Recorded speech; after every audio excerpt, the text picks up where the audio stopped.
What is up, my girls, gays, and theys, my various heathens, transsexuals, and sodomites, and also the one straight man who watches these videos. You in particular. God bless.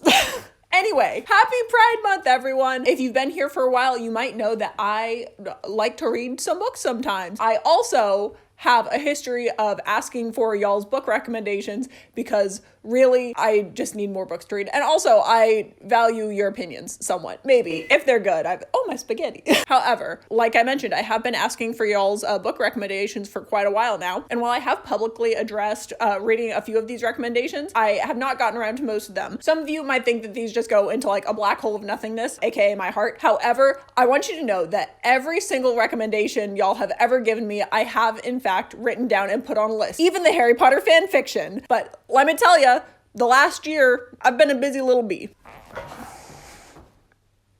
I read all of your recommendations. This isn't even all of them.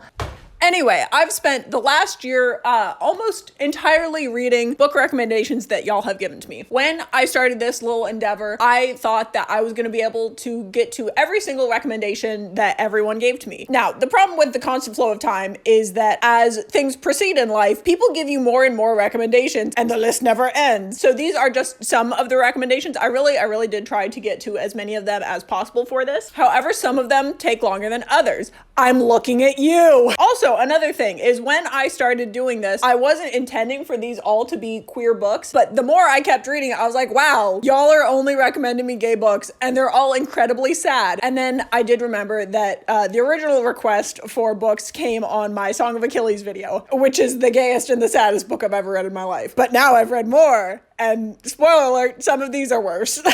However, I genuinely loved every single book that I read. I thought that they were all so good. I really appreciate y'all taking the time to recommend books that you think that I would like and that you like, and I appreciate your dedication to the homosexual agenda and also to my reading list. Thank you. Yeah, oh, my knee. Audio, could you pick that up? That was my knee cracking. It's fine. It does that now. I don't know why. First up, They Both Die at the End. To whoever recommended this book to me, thank you so much. I really enjoyed this book, and also, fuck you. What the fuck is wrong with you? Why would you ever recommend this book to someone? This is a book that I read, and under no circumstances would I ever recommend this book to another living human being who I respect in the slightest, ever. That being said, immediately after finishing this book, I did give it to my best friend and be like, you have to read this book. And she did. And she was like, what the fuck did you do to me? The cycle continues. Anyway, this is a book about... Can I help you? Now, the whole point of this book, it's set in like a realistic Earth setting. However, people are notified when they're going to die. The day that you're going to die, you get a call at like, 12:01 in the morning saying like, hey, this is your last day. And there is absolutely no fucking way to get out of dying because they don't know what's gonna cause your death. They just know that you're gonna die. So anyway, our book stars Rufus and Mateo, two like 17 and 18-year-old boys who get calls in the middle of the night saying that they're gonna die and this is their last day on the earth, and it's about them like living out their final day together. Now, this book provides like a deep up-close personal look at the idea of mortality, and it also goes into the concept of like living being alive versus like living a fulfilling life. It's beautifully written. It's so good. The other thing is it's a gay tragedy. I love gay tragedies. However, most unfortunately for me, it's tragedy. God, this book is so good. Now, the cons of this book, you're never gonna fucking believe this. I know, this seems like the stupidest bullet point I've ever written on any of these slideshows. However, if you haven't read this book, you don't understand what it's like. You start reading this book and you're like, no way are they gonna die. They're gonna get out of it. The title is They Both Die at the End. Any fucking summary that you read of this book, anything you hear about this book is like, they both die at the end. Every single time someone reads this book, they're gaslighting themselves. They're like, they're gonna make it out. I was reading this book, I knew they died. I fucking knew they died, but I was like, they're gonna make it. I think everyone's lying to me. I think the entire world is playing a prank on me. They're gonna make it. I know they are. They don't fucking make it. My friend, who I suggested this book to, she went through the same goddamn thing. She's like, they're gonna make it. I know they're gonna make it. They don't make it. They don't make it. It's rough. Once again, I said in my Song of Achilles video, I'm not a crier. I did cry at this book. I read this whole book in like 2 days, by the way. It was like a slow buildup of just like, you know, hour 5 of reading this book where I was just like, I was gonna break. I cried for about 30 seconds and then I was like, I'm good. We did not have a 2-hour meltdown like we did with Song of Achilles, but it did crack the dam a little bit. But I got it out of my system in about 30 seconds, but oh my god, it's so sad. Now, genuinely, I would recommend this book to like anyone who is or is not planning on dying, because really, it's so beautifully written. That means everyone. By the way, if you didn't get that, everyone should read this book. It's so beautiful. It's so beautiful. Also, I read this book like exactly a year ago at this point. I have thought about this book almost every single day since then, specifically because of the first one. The first incident, if you've seen enough of my videos and you've read this book, the first incident, I think about that every single day. Oh my god, it's so sad. It's so good, but it's so sad. There is also like 2 like prequel/sequel books to this. One is the first to die at the end, and then I believe the other one is like one of them makes it to the end or something like that. One of them I have already bought. I want to read that one so bad, but I had to get through all these first. I can't wait to be devastated all over again. Also, if you want to be even a little more devastated, there is the most beautiful animatic to this book set to the song American Pie by Don McLean. It is disgusting how like incredible it is. Go watch that animatic. You're gonna fucking cry. Anyway, come back here and tell me how horrible it was. Anyway, once again, thank you so much for the recommendation, and I hate you deeply. I'm not joking. Next up, In Memoriam by Alice Wynne. In Memoriam is the worst book that I've read on this list. Not worse quality-wise, worse as in I had the worst time reading it because it was heinous. If you were the person that recommended this book to me, thank you so much. I really genuinely did enjoy it. It's a beautiful story, and also, fuck you! What is wrong with you? Now, this book is about 2 best friends who are like 17 and 18. I believe they're living in London in like 1914 when World War I is just breaking out. And imagine this, they're drafted. It is so sad. Oh my fucking god. These 2 best friends, one of them willingly like joins the army before he turns 18 because he's German, and in order to be like, hey, I'm not one of the bad guys, and enlists anyway. And then his friend is left behind and is like waiting at the boarding school where they went together, and it's so sad. Oh my god. Oh! Everything about this book makes me upset. Oh my god, I can't even. There's so much of this book that like I can't even get to because spoilers, but just know it's so much worse than you can possibly imagine. You've not seen sadness. Now, the pros of this book, there's no glory seeking. It's a scathing critique of like war in general. Alice Wynne, you do not hold back. It is so like wonderfully written and a devastating takedown of just like the entire idea of enlisting to find glory and, you know, like valor and all of that. Also, once again, I do love gay tragedy. This is the most tragic. This might be on par with Song of Achilles levels of tragedy. However, the difference with this is I did not cry at all because by like page 75, I was already dead inside. There was no emotion left to be had because it was gone. I felt nothing. I felt everything and I felt nothing. Now, if this wasn't clear already, I don't have the words to describe the pain that I endured while reading this book. It is so beautiful, but it's so fucking sad. It's so sad. It's so good. If you like very realistic historical fiction, this is definitely the book for you. And also, genuinely, I just think everyone should go read this book. It is pretty gruesome, I will say that. It's not unnecessarily gruesome.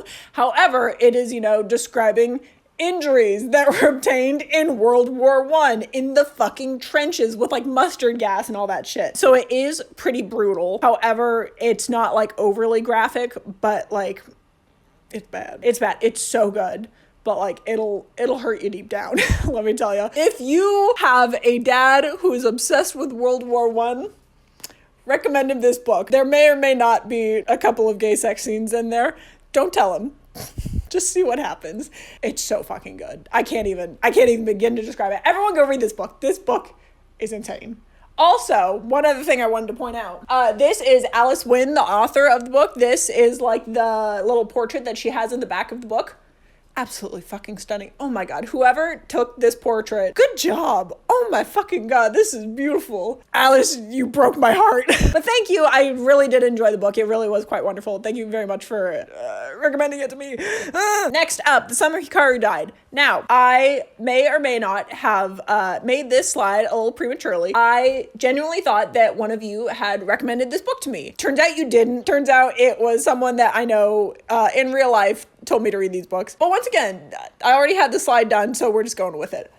The Summer Hikaru Died is a story about these two teenage boys in Japan. Their names are Yoshiki and Hikaru. And like literally like the opening scene of this manga is them sitting on like a bench together. And Yoshiki, the main character, is like, I know that you're not my friend. You know, during the summer, my friend disappeared. He went up into the mountains and a few days later he came back, but he was different. And you, Hikaru, the person who claims to be my friend, I know you're not my friend. Something happened to him. And Hikaru here is like, you're right, your friend died. Y'all, it only gets fucking weirder from there. Turns out, again, this isn't a spoiler. This is like the whole plot of the show. Turns out Hikaru actually did die, and the person who is now, quote unquote, Hikaru is like a demon that's possessing his body and is also deeply obsessed with Yoshiki. Huh? It's like so fucking creepy and weird. I really do like supernatural, like paranormal shit like this. And it's so freaky. It's freaky like that, but it's also freaky, like creepy. I actually do think that this might be a good introduction to people who've never read manga before because like it's a semi-normal manga. You're not getting like freaky, weird, horny shit all the time. And also like there's not an overabundance of like misogyny in there. You know what I mean? This is like generally pretty tame, except for, you know, the weird, freaky paranormal shit. But oh god, it is so good. It's so good. It's freaky. It's freaky, it's weird, and I love it. Now, the only con that I can think of for this is that while it is in fact gay, which is always a plus, it's gay in a very unsettling way. Like, the demon definitely wants to kill Yoshiki, but he's also, like, obsessed with him. It's like, I love you, and if I can't have you, no one will kind of thing. But, like, Hikaru is also, meanwhile, falling for the demon because he did, in fact, love his best friend, but the best friend is gone, but he's like, you're the best friend now. It's so fucking weird. It's so weird. It's so good. I would really recommend this to anyone who loves horror or psychological thrillers, but doesn't necessarily like gore, because once again, it's not that gory, but like it will creep you out a little bit. Also, freaks. If you're a freak, you should read this. Things get freaky, things get weird. Also, if you're not the biggest fan of graphic novels or manga, they do in fact have a show of this on Netflix, I believe. I have not watched it. I hear it's really good. I was going to start watching it last night. However, I read some Clance fan fiction instead. Don't worry, I told you I was going to be back on my Clance fan fiction bullshit. I'm right there. Ooh, my favorite author updated. Hey, let's go. Next up, In Deeper Waters. If you're the person who recommended this book to me, thank you so much. I really enjoyed reading it. It was so cute. I will say that when I saw your comment that was recommending this book, and I looked at the cover and I was like, oh God, what did I get into? I will fully admit, take full responsibility. I did in fact judge this book by its cover. That being said, I really did enjoy it. It was so very cute and I liked it. Thank you very much. Our story here is about this beautiful little prince who he's like 5th or 6th in line for the throne. A tradition in this kingdom, as like someone reaches their like, you know, coming of age, they're sent on like a little sightseeing mission around the kingdom to, you know, go experience life outside of the palace. And so he goes along with his brother, who's like the captain of the navy, on a little boating excursion around the seas. And they find this shipwreck, and in the shipwreck is a boy.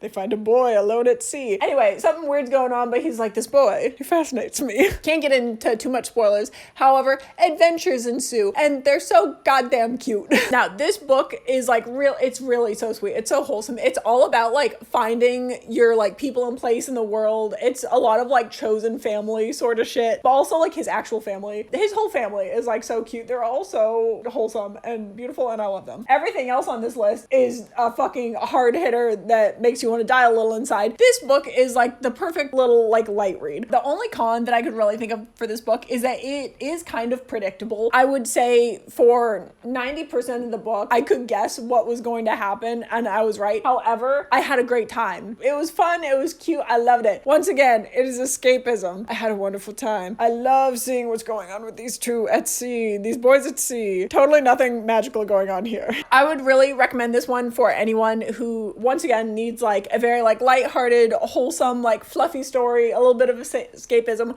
or anyone who likes mermaids. I don't know why. I think you just like this book. I'm not spoiling anything. Mermaid Crew. This is your book. Thank you so much for the recommendation. I very much enjoyed it. Next up, She Who Became the Sun. This book, oh my God, this fucking book is so good. This book is so good. The person who recommended this book to me, you didn't even recommend it to me. You just wrote on like the queer couple video from last year that like these were your little guys. I can see why. Now, this book is in a like feudal China sort of setting. And this girl, she lives with her brother and her father, and they treat her like shit because of course they do. Anyway, her and her brother visit a fortune teller one day, and the fortune teller basically like reads, you know, their futures and tells the brother that like he's gonna go on and do all these amazing things, like he's gonna go down in history, he's gonna change the world. And the fortune teller looks at you and is like, you are gonna be no one. Later that day, a group of bandits like strolls past their house, kills the father, and then the brother basically loses the will to live and dies as a result of like starving himself. So all of a sudden, this brother who's prophesized to, you know, do all of these incredible things is dead. And the girl is left on her own, you know, with no support system and basically being told that she's going to be nothing in the world. And she's like, fuck that. Fuck the fortune teller. I'm going to do great things in the world. She's like, I'm going to become my brother and I'm going to take his destiny. Hell yeah, my girl. She becomes like a monk in a monastery. And then there's basically these like factions within China that are all like fighting each other. And it turns into political fantasy. You know how I feel about political fantasy. It's so goddamn good. I would highly recommend it. It's so good. It's very sapphic, by the way. Yay, ladies! It really like hammers home the idea that your destiny is in your own hands. Like if you don't like something about your life, you can fucking change it and you can make something of yourself. Also, just like from a writing perspective, everything is so incredibly well-rounded. This is the sort of book where like it changes perspectives between characters. You get to see the perspectives of people on different sides of the war, and it's incredibly fascinating. Even if you don't like them from the other person's perspective, from their own perspective, you can understand why they're taking these actions. It's so good. Like the villains are kind of awesome. I know they're villains, but like you get it. You're on their side. Now, I will say the con for this is that the writing was ever so slightly a little dense for me. I have a smooth brain. And so while I was reading this, I was very engaged. I did really like it, but I did get a little sleepy and fall asleep a few times while I was reading this. Again, that's on me. I would say for like the density levels, it would be on par with like Children of Dune. I wouldn't say it's God Emperor levels. God Emperor is the densest book I've ever read. I did not like it. But this, it was pretty dense, but again, it was very captivating. I was very intrigued. I was also just very tired when I read it. I think that could have been the most part of it, but it was so good. There's also a sequel to this book, which I want to read so badly. I would recommend this book to anyone who really likes political or military dramas. Also, people who are little shit stirrers and they like to play devil's advocate, because as I said, everyone in this, you can understand their perspective and also understand that they're doing bad things. By the end of the book, I don't know if I liked the main character, not as a character, but on like a personal level. I don't know if I agreed with their decisions, and it was incredibly fascinating. Also, this book does like a wonderful job of like breaking down like gender stereotypes and like the idea of gender as a whole. It's fascinating. It's really good. I would highly recommend it. If you recommended this book to me, thank you so much. I really did enjoy it. I'm gonna read that sequel, don't you worry. Next up, Starcatcher. Okay, I've already talked so much about Starcatcher. If you're the person who recommended Starcatcher to me, I love you so much. It's so good. I love Starcatcher. I fucking love Starcatcher. This is a webtoon. If you don't like webtoon, I understand. I don't like them as a company either. However, Starcatcher is everything to me. It's the story of these two boys, Tommy and Luke, who meet in college. They become best friends and they're totally in love with each other. But also it's like a very like deep and intimate story about dealing with like trauma, all of these like bad experiences, but they're doing it together. And I love them. I love them so much. You know, when you're so excited about something that the only thing that can come out of your mouth is like, ah! That's how I feel about them. I could go on about this all day. I've already yapped about them before, and I'm gonna yap about them again. One of the incredible things about Starcatcher is it really does a wonderful job of having like an open discussion about mental health and trauma. It is a pretty heavy story. Any like content warnings that you might be worried about, they do state before each chapter. So, you know, if that's something that you're worried about, you will be warned, you know, ahead of time. But it really does do a good job about having this like open conversation, like mental health and, you know, like depression, anxiety, self-harm, and like does it in a very mature way that also does not prioritize like their relationship over the individual, which I think is really important. No one in here is like the savior. It's about the individual learning how to handle these things on their own with a, you know, wonderful support network, but there's no, this relationship is gonna save me sort of thing. Another thing about this story is literally just like these two cute idiots pining so much for each other. Oh God! There's nothing I can say about this. I can't. I love them so much. They're so cute. Now, I will say the only con that I can think about for Starcatcher is it is like the world's most crippling slow burn. These two motherfuckers, they don't admit that they like each other for like 60 episodes or something. Like these two, they meet each other, they fall in love immediately. They don't get together for 2 years.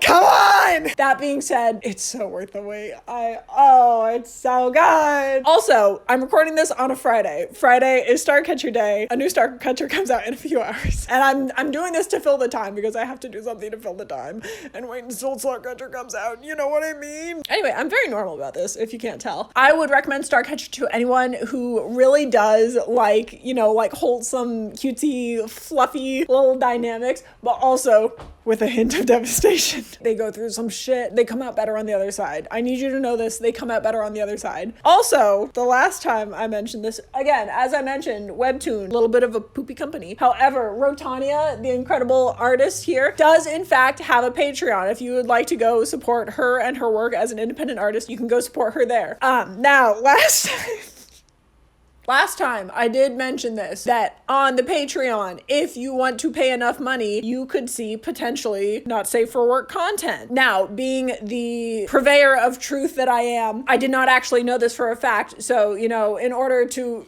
do my duty as the journalist that I am, may or may not have paid $10 in order to be able to see for myself what was on this Patreon. It's porn.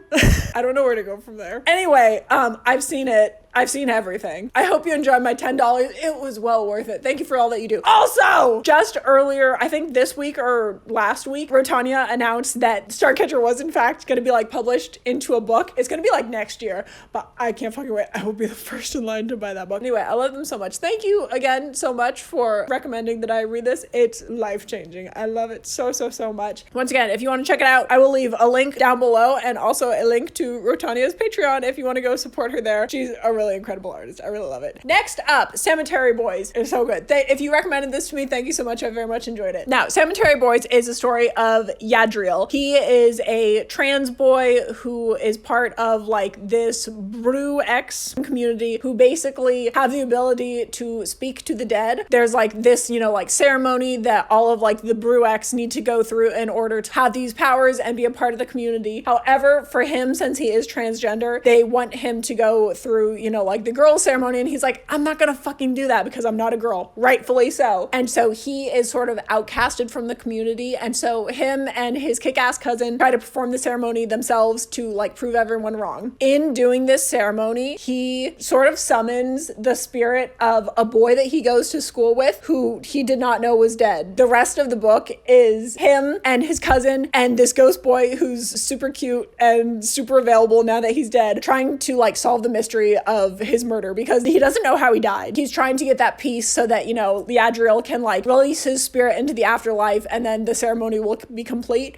But also they fall in love. Oh my God. It is so thrilling. It's a very good, like, thrilling murder mystery if you like murder mysteries, but it also does it without being like super graphic or gory, and it's also not scary. It's not scary. It's like spooky, it's weird, it's a little freaky, but it's not scary. And also it is just like a wonderful example of like queer representation and trans representation in the Latinx community. Aiden Thomas also wrote the Sunbearer Trials. I have those books. I'm also gonna read that. Someone did recommend those to me. I'll get around to them. But I read this one first. But anyway, I fucking love this. It's wonderfully written. I love it so much. Now, the only con that I can think about this is it is, as I described, a story that does kind of center around transphobia. I don't want to get into like spoilers too much, but it does have like, you know, a happy ending. It's something you got to deal with, you know? That's the conflict in this story. It's fucking good. It ends really well. I really like it. It's a good book. It's a good book. I wouldn't recommend you something to be sad about, except I've already done that multiple times. Anyway, I would really recommend this book to anyone who loves supernatural, paranormal sorts of vibes, weird graveyard shit, but don't necessarily like horror. It's not scary. You're not gonna read this and be like, oh my god, I have to sleep with the lights on. You're gonna be like, damn, that was good. Anyway, good night. Also, there is a sequel that's coming out. I believe it's called Espiritu later in this year. I've already got it on pre-order from my Yaoi dealer. Don't you fucking worry about it. I'm gonna read that book. I loved this so much. Thank you very much for your recommendation. Here we go again. Okay, Scum Villain and Heaven Official's Blessing. I don't have time to get into this. I love these books so much. I don't know why I'm acting like I fucking hate them. I do hate them a little bit, but I love them so much. They're so good. Anyway, if you recommended these to me, you know what you've done. Thank you. I very much enjoyed them. If you want to hear me talk about these for like an hour and a half, go watch the other video I did on them. You shouldn't have to watch it, but I yap about them incessantly. The net of these books is they're very good and I love them so much. Basically, like the common theme between these two books is like maintaining one's morality no matter the cost. Even if it's like a personal sacrifice for you, it's better to, you know, like have a backbone and like have ethics than fucking be like self-promoting. You get what I mean? In the video that I made talking about this, I may or may not have asked y'all for more recommendations of Danmei books.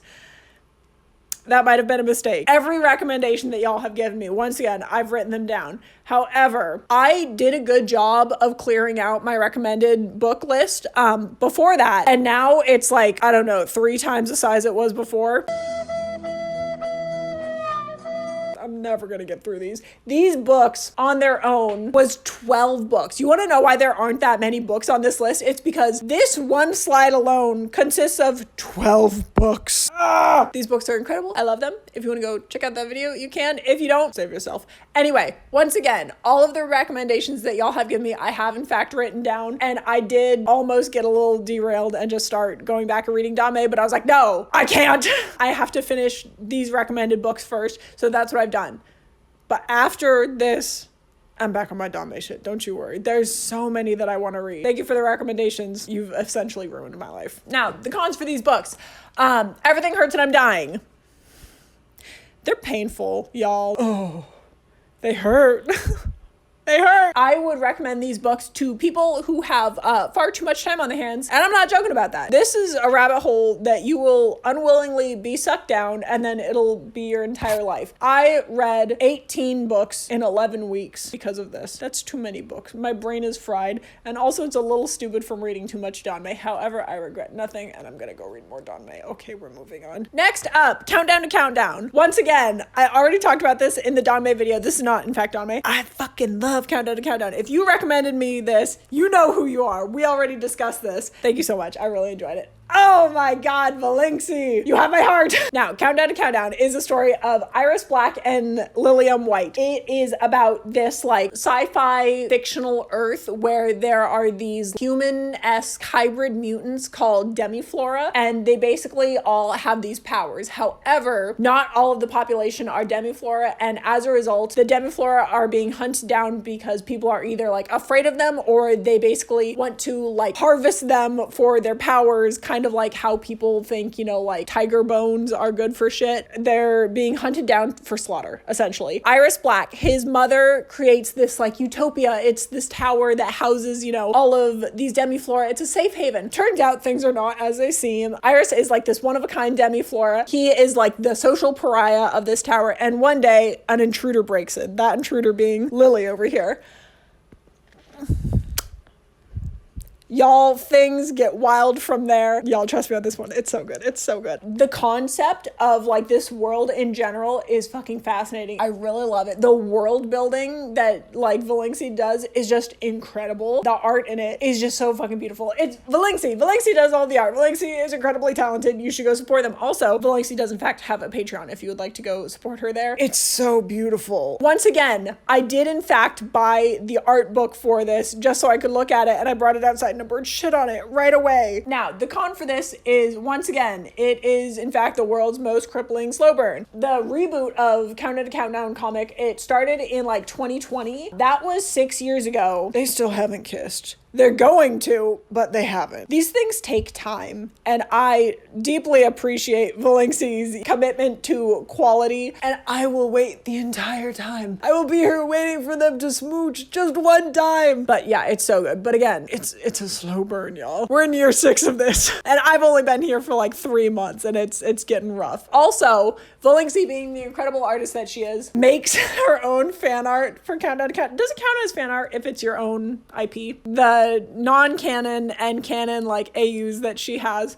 Oh, so beautiful. Go look at the fan art if you finish Countdown to Countdown and you need like a little supplemental, little nibble to quench your thirst. Go check out her art. It's so beautiful. I love it so much. Oh god, everything's gorgeous. Now, I would really recommend this book for anyone who likes post-apocalyptic sort of vibes, a little bit zombie vibes, but like there's no zombies in this, or people who like, like human-esque sci-fi. You can read both of those as traumatic events. Specifically, this reminds me a lot of like the early seasons of Walking Dead. Once again, if you like the Walking Dead comic, actually, I forgot Walking Dead was based on a comic. If you like the Walking Dead comic, I would highly recommend checking this out. It's so good. There are no zombies involved, but like looking at this, I was definitely reminded of the Walking Dead constantly. I would also recommend this book to anyone who has working eyes. Genuinely, if you don't want to read the comic, that's fine. Just go look at the artwork. It's fucking gorgeous. It's really incredible. Now, back to the trauma thing that I mentioned here. Again, they're hunting down humans to like harvest their organs and sell them on the black market. I'm gonna throw up a picture of Iris, the main character, right now. This is what he looks like currently. In the start of the book, he does not look like this. You see all of those patterns that are on his skin. Those are not birthmarks and those are not tattoos. So the most likely probable option is scarring. They're all over his body. That's the level of trauma we're dealing with here. He goes through so much. Oh my god, this boy suffers. He's everything. He's such a little guy. He's such a little guy. Oh, you know how I feel about little guys. And he deserves everything. And oh, he's so precious. I love him so much. Anyway, Countdown to Countdown. You should go read it. Hey, buddy pal of mine who recommended this to me. Once again, thank you for your service. Next up, The Binding by Bridget Collins. Once again, my bad on this one, y'all. I had this written down on my list. I thought someone recommended this to me. I really did. After finishing reading this book, I looked through every single comment on my fucking YouTube channel to try to find who recommended this to me, to be like, what is wrong with you? And also, thank you so much. You changed my life. No such comment exists. I think what happened is I saw an unrelated, list of like book recommendations, and I slapped it onto my to be read list, which frankly is just a browser window that's filled with like 800 tabs at this point. So it's a little hard to keep track of. Anyway, long story short, I don't think anyone recommended this to me. I think I found it myself. But anyway, I read it and I think you all should read it too. So thank you to me for doing this to all of you. You've been warned. Where do I fucking start with this book? This book is about oh my god. Get it together. It's so incredibly good. It's about this boy who basically gets a letter being summoned by a binder to say like he's going to be the next binder's apprentice. Everyone doesn't like the binders because they think they're like scary witches and they do shit with books, and books are taboo, and that's a no-no. Like, no one reads books. You can't go to libraries. However, once he gets there, he learns more about binding, and he learns that basically the binders take people's memories out of their heads and they put them down into books. So once that memory has been like written down in a book form, the person forgets everything.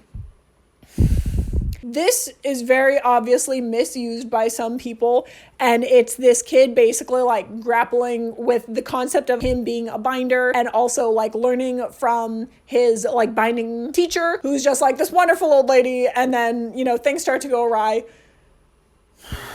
It's so good. It is so painful. It's so fucking good. Everyone go read this book. Oh my fucking God. It's incredible. If you had heard me talking to this and you're starting to think, hey, that sounds a little bit like The Giver, I also thought this. Once again, this is a book that I would never recommend to anyone under any circumstances. However, I did in fact recommend it to my best friend, and she read it and she was like, this also reminds me of The Giver. That being said, if you didn't like The Giver, it's not like The Giver, but it's kind of reminiscent of The Giver. This is a story that's all about like the ideas of like memory and like dealing with a loss that you didn't know you had because of said memories, and also like love.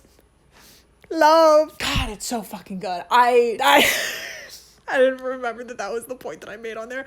God, this book is so good. It really is so good. Everyone go read it. Now, this book, I do think that this has like the biggest content warning of any book that I have on here. So I am going to spoil a little bit for you. If you don't want any spoilers for this book at all, you can jump to this time or just go to the next one. I'm doing this for your own good so that you don't go in blind, because this can be a very hard book to read. It really is worth it if you can like gut it out. So the cons of this book is the whole story centers around the idea of like systematic abuse. Now, the idea of binding, it's essentially this like power that's misused by all of these like powerful men in society, where they will, like assault women, and then essentially they will be so traumatized that they will like coerce them into getting a binding done, where they, then lose their memory, so they do not have the memory of that assault taking place. And a lot of times this is, again, like women in their employment, and then it just continues because, again, they don't know any better, and then it just like keeps on building up where like they'll send them back to go be rebound, and it's very hard. It's a heavy book. Also, in this book, there is one very graphic scene of an animal death, if that's something you don't want to see. When you get to that point, you know it's going to happen. You can skip, like 2 pages ahead and miss it entirely, but it is very sad if that's not something you want to see. One last thing is that in this book, there is a scene where a child who is working as a sex worker has intercourse with an adult. It is not a violent scene, but it is a little upsetting, that's a child. It just goes to show like, the really like fucked up situation of like society as a whole. Again, if you want to skip that scene, it's very clear when things are about to happen. You can skip over that. Anyway, this is not to dissuade you at all from reading this book. It's a very heavy book. So if you want to avoid any of these things, this might not be the book for you. However, it's so good. It's worth putting up with all of this. And also everything that's like mentioned here, it's not without reason. It's not to just like trauma farm. It's deeply ingrained in like the part of the story, and it is a beautiful story, but like just know that, that's there. Okay, we're moving on. Once again, I love this book so much. I would highly, highly recommend this to anyone who likes the idea of like light fantasies, who like to be pummeled into emotional paste. This book sucks. It's so good, but you're gonna hurt. You're gonna hurt and you're gonna love it, but you're gonna hurt so bad. You're gonna make other people read this book just so they can be traumatized along with you, and then you can suffer together. You feel? That's what I'm doing to you right now. Suffer with me. It was so good. Moving on. Thank you to me. Also, fuck me. Next book, The Bones Beneath My Skin. If you recommended this book to me, oh my fucking God, I loved this book so much. It was so good. Thank you so much for your recommendation. I loved it. I fucking loved this book. This is a book that takes place in 1994. It is about this journalist who is now a disgraced journalist who has been fired from his job. His name is Nate. His parents both die, and they leave him a cabin in the woods. So Nate, having his like life torn apart, goes out to this cabin in the woods to be like, I'm going to take some time for rest and relaxation, get my shit together. When he gets to the cabin, turns out there is a man living in the cabin, and with this man is a 10-year-old girl who's acting very strange.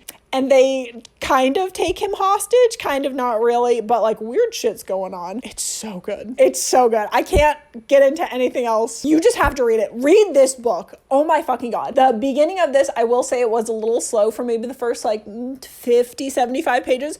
After that, It picks up fast and it picks up hard. It was so good. I loved this book. I read this book maybe like 2-3 weeks ago. I've already recommended this book to like 5 people. That's everyone I know, by the way. Now, this book is great if you love like action-packed, like whirlwind sorts of stories. Also just like the most incredible prose. Like, I am not a literature snob. I love trash. Actually, like the writing in this is incredible. I took photos of some of the writing in this. It was so beautifully worded that I was like, fuck, dude. Oh my god. And like, also turns out the man who took Nate hostage and the little girl, y'all, they get along. Y'all, they're a found family. It gets me every time. Oh my god. Oh my god. They're incredible together. Also, one other thing I want to note about this. When I read the summary of this book, I was a little hesitant because it says the 10-year-old girl's name is, quote, Artemis Darth Vader. And I was like, what the fuck did I get into? What are you guys recommending me? I love Artemis Darth Vader so much. It makes sense in the context of the story. Just roll with me on this one, okay? I've never led you astray before. I've probably led you astray before, but trust me on this one. I love her. She's incredible. All of the characters in this story are just, they're so wonderful. God, it's so good. Now, with many of the books we've mentioned here, one of the cons for this is it is heavily reliant on trauma farming, just a little bit. Again, it's not over the top. It's not without reason. Once again, this book is set in 1994, and it is, again, on the queer book list. Nate, our main man, our main guy of the hour, he is gay. He is disowned by his family for being gay, and they don't hold back on the slurs. That's his trauma. Everyone else has trauma that is unpacked later in the book. It do be like that sometimes, my guys. It's so good. Oh, they're a found family. But anyway, this book is, oh my god, oh so incredible. I would really recommend it to anyone who is like a sci-fi fan, people who were disappointed by like Last of Us Season 2 or Stranger Things as a whole. I would recommend this book to you. Once again, there is a weird man in a cabin with a 10-year-old girl. It's giving Joel and Ellie. It's giving Eleven and Hopper. Maybe like season like 1 and 2, Eleven and Hopper. They're found family. It was so good. I've been thinking about this book for like the past like 2 weeks straight. It's so good. Oh my god. Did I mention it was sci-fi? It's a sci-fi book. Things start to get weird. Also, I did take a screenshot of this one part that made me chuckle and cry a little bit because they're on a road trip later on in the book and they stop at a gas station and Alex is upset because gas is so expensive, being $1.25. That made me giggle.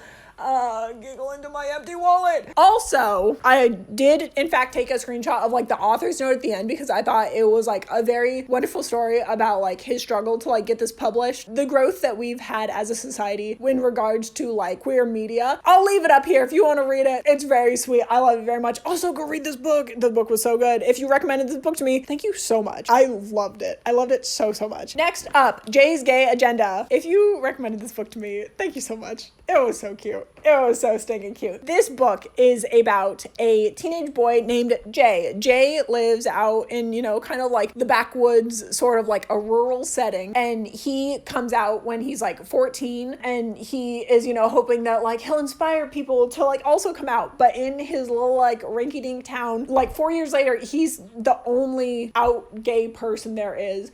And he wants to live like his best little life of having, you know, like teenage romance and all of these things happen to him. But he can't because there's no other gay people around him. One day, his mom gets a new job and he moves to fucking Gaytown, USA. Seattle, baby.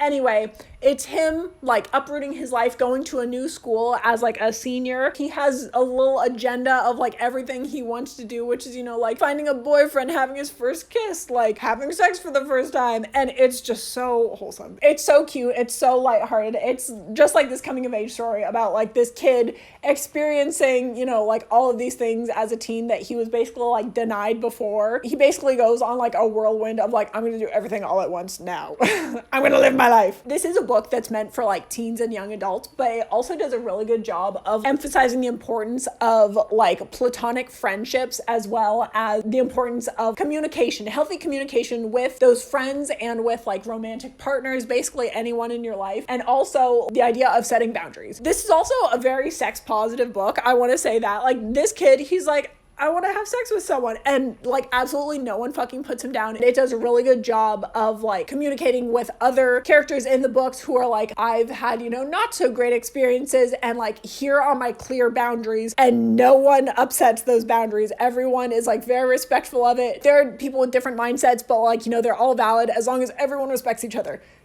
Yeah, everyone's here to have a good time. Great, fun. The only con that I could really think of for this is like, it's not that deep of a book. However, I don't think that it needs to be. Once again, this is a book that's meant for like teens and young adults, and like not everything has to be groundbreaking. Not everything has to be a critique of war. I do still think it's very important. It's very cute. I wouldn't be like recommending this to like grown adults being like, oh, you should check out this book. But like, I think it is a very important book for, you know, like younger kids or like younger teens to read. It's just very sweet and wholesome. I really liked it. I had a great time reading it. I'm an adult.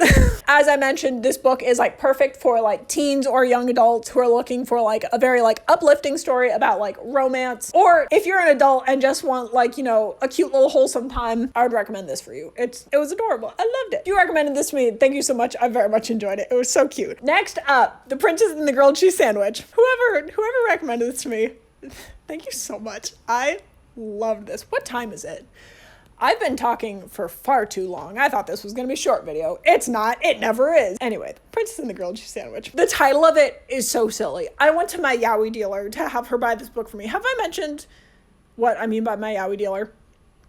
I'm not gonna. Anyway, I asked her to get this book for me, and I read her the title, and she was like, I love it already. I was like, I love it already too. It's a graphic novel about two girls in this like cheese-themed kingdom where we have Camembert over here and Princess Brie. This being a fantasy aristocratic society, women are a little bit shit on, as they are most of the time. Basically, Count Camembert over here, her father dies and he has no sons to like, you know, inherit his fortune and like land and everything. So he's like, Cam, my girl, my baby girl, I want you to be able to survive in life even though like you don't have a husband. I know you're gay. You're very clearly gay. I want you to live your best life and I don't want you to be tied down to a man. Here's what I want you to do. I want you to pretend to be a man so that like you can, you know, like live your best life. And she does. And she basically like uproots her life, moves to like the capital, and then becomes friends with Princess Brie, who's the princess and is so cute. Have I mentioned she's gay? It's so fucking sweet and wholesome. Oh my God, y'all. They just make cheese puns the whole time. But like, I say that, it's not cheesy in a pun sense. It's like very cute. It's such an adorable little like sapphic love story about these two. And they're so cute. And also the art is gorgeous. The art is fucking stunning in this. I'll throw up some photos here. It is stunning. Also, Cam is so hot. Like Cam, my non-binary, they, them. Cam is gorgeous. Cam is also a woman. However, Cam in her little cross-dressing non-binary setup is so hot. It is a graphic novel. It's short and sweet, but it also does tackle a lot of important issues. It does talk about like the lack of basically autonomy that women have in this kingdom. It talks about it through Cam. It talks about it through Brie, the princess. It also talks about it through their other friend, Gorgonzola. Also, once again, at the end of this book, there was like an author's note that I read. It's basically saying how this whole comic is like a self-insert story about like them and their wife, and they are Cam and their wife is Brie, and also like their wedding dresses in real life reflect the wedding dresses in this story. Not that they get married. I never said that. You didn't hear that from me. But it's so cute. It's so cute. I love that. It's adorable. You can never take this away from me. I will say the only thing that I could think of that might be a con is that like if you don't like miscommunication tropes, this does have a little bit of a miscommunication trope. I think it's highly reasonable within the plot why they have this, but if that's not your thing, it is present here. But again, I'm really stretching. This in my book was perfect. It was perfect. I love it so much. Who do I think should read this? Everyone should read this. Genuinely. It was so stinking cute. It was so stinking cute. I loved it so much. It was adorable. The puns in it. It was so cute. It's gorgeous. I love it. I'm gonna give this book to like 5 different people. Just you wait. Every single person that I know, they're gonna read this book whether they like it or not. I'm gonna make sure of it. Anyway, if you recommended this book to me, thank you so much. I really loved it. It's so cute.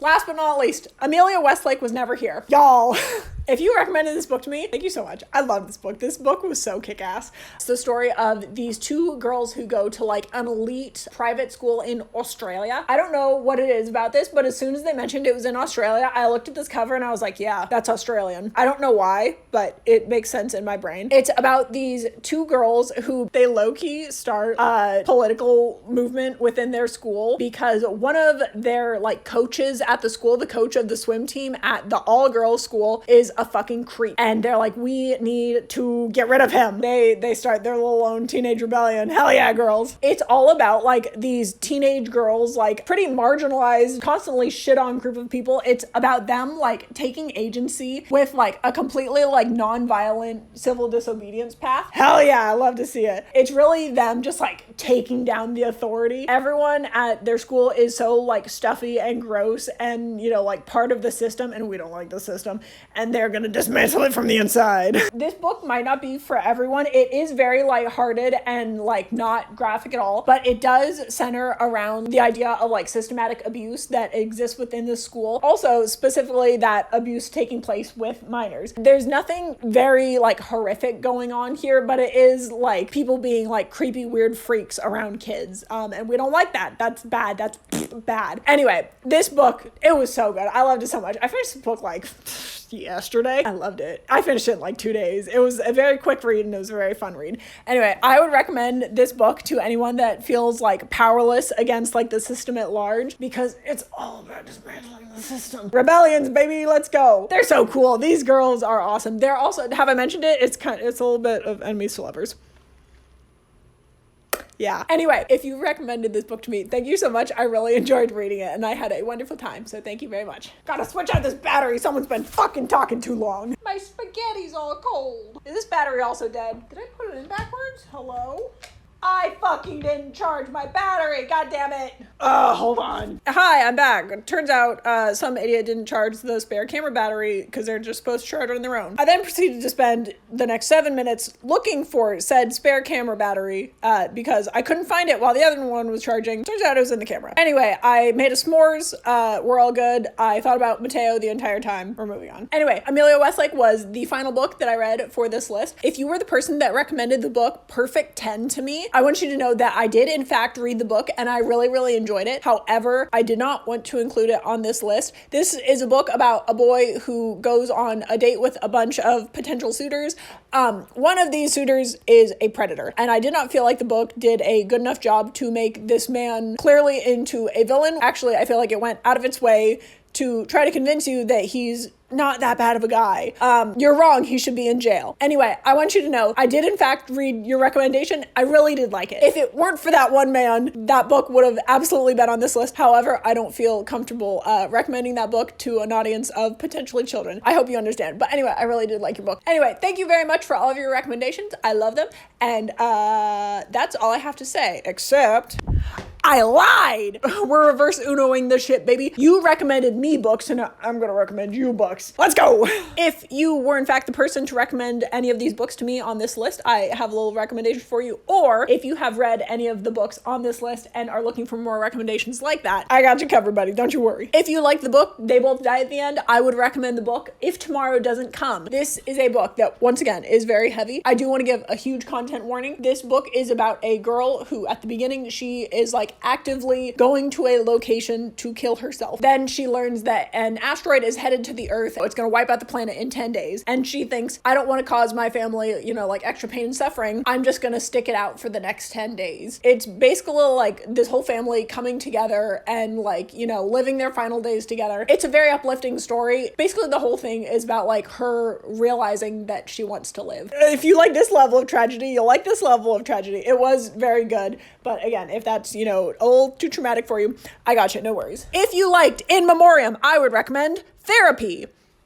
I would recommend Therapy. No one should like that book. If you liked The Summer Hikaru Died, I would recommend the book Boys, Beasts, and Men. It is an anthology of a bunch of short stories that are all like supernatural horror themed. My favorites are, I think it's called The 57 Reasons for the Corey Slate Suicide. That one, and also the one about the Russians in war. All of them are very good, but these two are my favorites. Anyway, the book as a whole, very good, very spooky, very weird. If you liked In Deeper Waters, I would recommend The Girl from the Sea. It is a graphic novel about this girl who lives in like a seaside town, and wouldn't you know it, someone new and weird shows up in town that may or may not be a Selkie. Oh, that's basically a mermaid. If you liked She Who Became the Sun, I would highly recommend The Jasmine Throne, which is the first book in the Burning Kingdoms trilogy. This series is so good. Oh my god. This series I read immediately after In Memoriam because I'm like, fuck, I can't do this shit anymore. I need something else. So good. It is, say it with me, a political fantasy. This book, it basically takes in like a fantasy, like South Asian setting. It's about this girl who's the princess of this kingdom. Her brother, who's like a sadistic freak, takes over the throne and is like, hey, I want people to know that I have all of the power. I want them to know that I am chosen by God. So he's like, I want you to set yourself on fire and sacrifice yourself. She's like, absolutely the fuck not. So he throws her in prison, and then one of her prison guards is this woman named Priya who belongs to like this different religion. If you like fantasy religions and like theology, I would highly recommend this. Oh my god. The systems that they have in place for all of the gods is incredible. And also like the plant gods, I don't remember what their names are terrifying. It's so good. Also, haven't mentioned their sapphics. They're lesbians. Yo, read this book. Go do yourself a favor. Read this book. It's so good. It's so good. Aditya.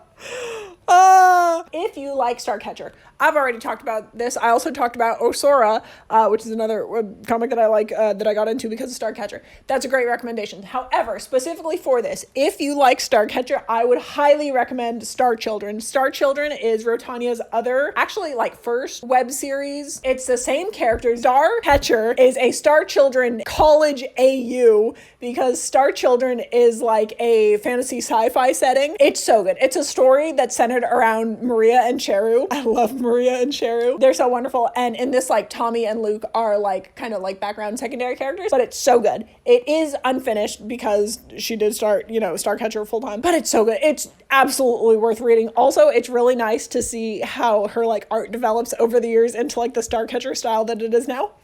Oh, it's so good. I love it so much. Or if you specifically like the wholesome relationship vibes of Starcatcher with like, a little dash of trauma thrown in there, Heartstopper's so good. It has the same like wonderful, cute, wholesome vibes of just like, just being a bunch of little cuties. Anyway, I love Heartstopper. Star Children, go check out Star Children. I love Star Children. If you like the Scum Villain self-saving system or have an official's blessing, I made this before I did that other video. So it's very clear to me now that most of you or all of you have in fact read Modao or Grandmaster of Demonic Cultivation. The only recommendation I have for you after that is to go outside, put the Danmei books down. I love y'all. You're great. If you have read Danmei, go outside for a little bit. Take a break, my friends. I'm doing that currently, and then I'm going to be back on that train. Straight to hell. Or if you're new to Danmei and you want to get into Danmei, I would recommend looking this one up. Don't do it. You're going to fall. You're going to trip and you're going to fall and you're going to break your neck. But also, you should read a book called Grandmaster of Demonic Cultivation. It's wonderful, incredible. I love it.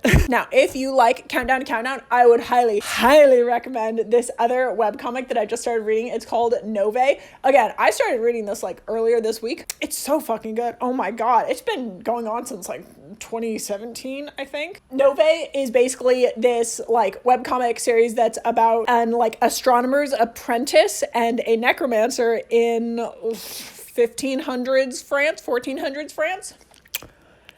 Weird shit goes on. It's so good and they're so cute together. I love them. Also, I deeply appreciate the authors are like, hey, things aren't looking so good right now, but we want you to know that this is not a tragedy. Things do not end that badly. You just have to hold on. Deeply appreciate it. I've been hurt before. They're not gonna hurt me this time. I hope they're not lying to me. I really hope so. Also, if you liked Cemetery Boys, I would also recommend Nove, just because it has the same sort of like witchy, spooky, weird like necromancy vibes going on between the two of them. I think you would like the other one. It is very good. Go check it out. Nove! They also have a Patreon. I will leave a link to the comic and also to the artist's Patreon if you go like to check them out and check out some of the little extra art they have. The art in Nove is gorgeous. It's fucking gorgeous. People are so talented. talented. Artists are so talented. Oh my God. They do this for free. You should go support them on Patreon, and also check out their comic. It's very, very, very good. All right. If you liked The Binding, I would highly, highly recommend The Invisible Life of Addie LaRue. I wouldn't say it's a queer book. Both of the main characters are queer. The guy definitely is bi, and Addie does, I believe, have relationships with a woman,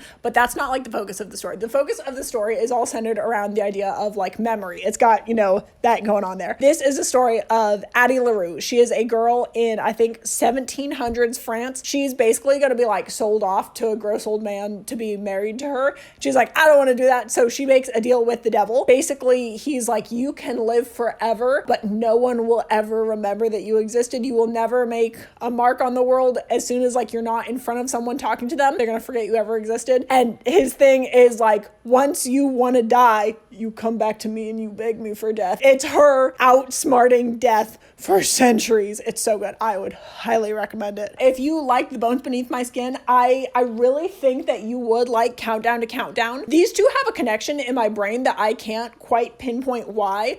I think it's because Bones Beneath My Skin was reminding me a lot of The Last of Us, and Countdown to Countdown was reminding me of The Walking Dead, so they were kind of, like zombie crossover. But I think there's something there that like you would really like Countdown to Countdown. I can't explain it, but I think it's there. You should check out Countdown to Countdown also. It's beautiful. I love it so much. Also, if you like Countdown to Countdown, check out Bones Beneath My Skin. This goes both ways. If you like Jay's Gay Agenda, I would highly recommend any of Alice Oseman's books. Alice Oseman is the author behind Heartstopper, Solitaire, Loveless, Radio Silence, and I think my personal favorite is I Was Born for This. But really, any of the books are so good. They also all tackle like the idea of parasocial relationships in like a very interesting way.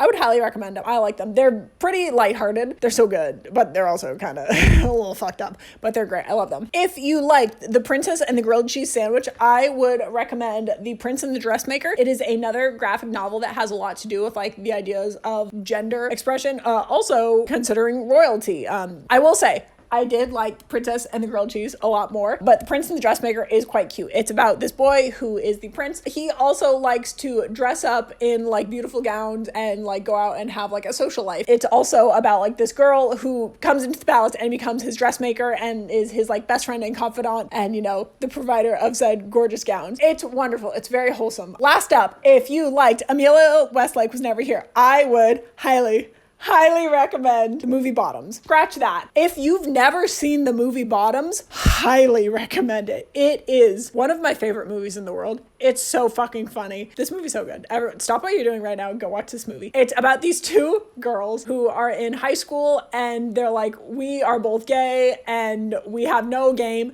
So what we're gonna do is we're gonna start a fight club for girls under the cover of it being like a self-defense training seminar just so we can hit on them. It's so fucking funny. It's one of the funniest movies I've ever seen in my life. It does have that like same correspondence of like civil disobedience in there. Or if you are looking for, something to read instead, I would recommend Dear Reader. Dear Reader by the incredible Heavily Caffeinated is in fact Clance Fit and Fiction. Stick with me on this one. It is so fucking good. Oh my God. Heavily Caffeinated is such a good author. First of all, you should go read any of their works. They're incredible. But Dear Reader, it has the same idea of like a student being upset with like the administration of an organization for, quite frankly, being shitholes. And them using the powers of social media to essentially overturn that administration. It's so good. It's Clance. I love it. Genuinely. I've talked about this before. If you've never heard of Voltron before, don't worry about it. Just go read Dear Reader. I'll leave a link to it down below. You're welcome. You can thank me later. But it's so good. It's so good. Yeah! I'm back on my Clance shit, y'all. Don't you even worry about it. I wasn't gone for long. This all started because Heavily Caffeinated, they released another fic and I was reading it last night and oh my God, it's so fucking good. It's so good. It's A Howling Gray. Is that what it's called? Oh my fucking God. Y'all, that they have a way with words. It's so good. It's not porn, I promise, please.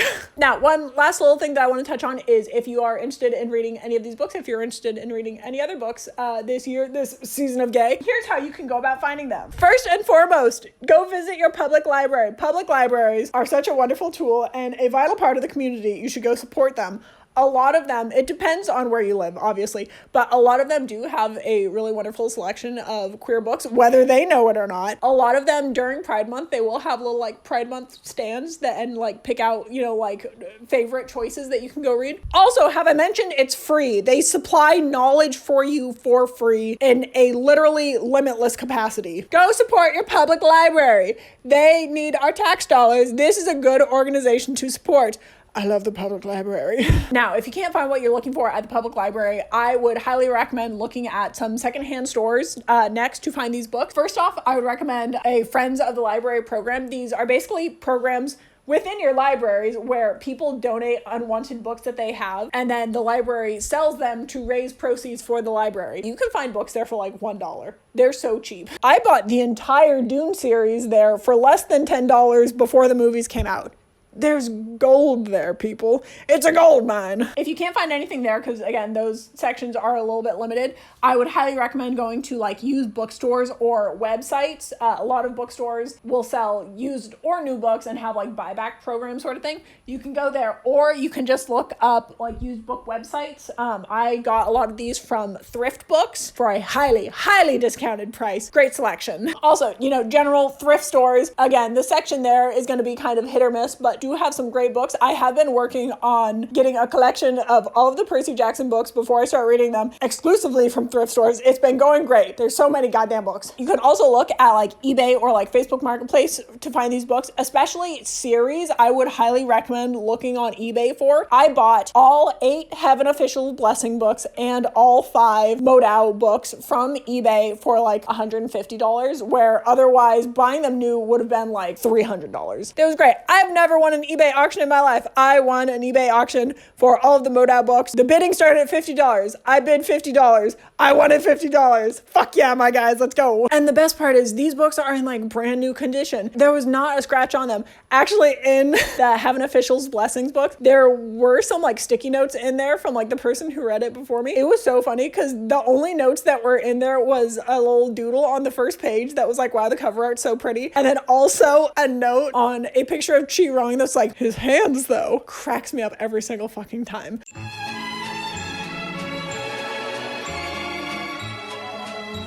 Now, last but not least, if you aren't able to find these books at your public library, if you aren't able to find them secondhand, I would highly recommend visiting your small, little like local and independent bookstores. They need your support. They're doing good work there. Even if they don't have them, they can probably order it for you. And then, you know, it helps them out. It helps you out. Everyone wins. Don't buy these off of Amazon, for fuck's sake.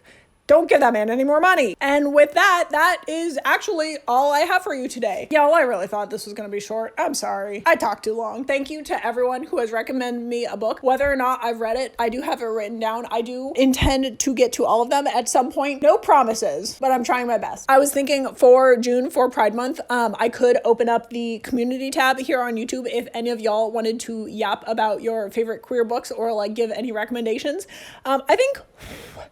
I think that might be fun. If I do open it up, everyone better be on their best fucking behavior, okay? I will be there checking on things. If you misuse this privilege, I will shut it down. Don't toy with me. Genuinely, if you recommended any of these books to me, I loved them all very much. I had a great time reading them. I can't wait to read more of your recommendations. Also, all of the Dawn May recommendations.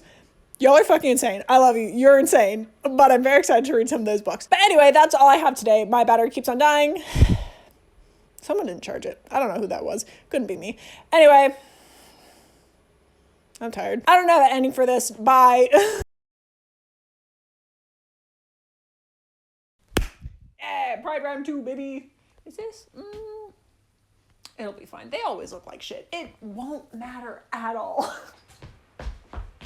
To the people who don't like me burping, peace and love. I can understand why. However, I don't think that we can get along.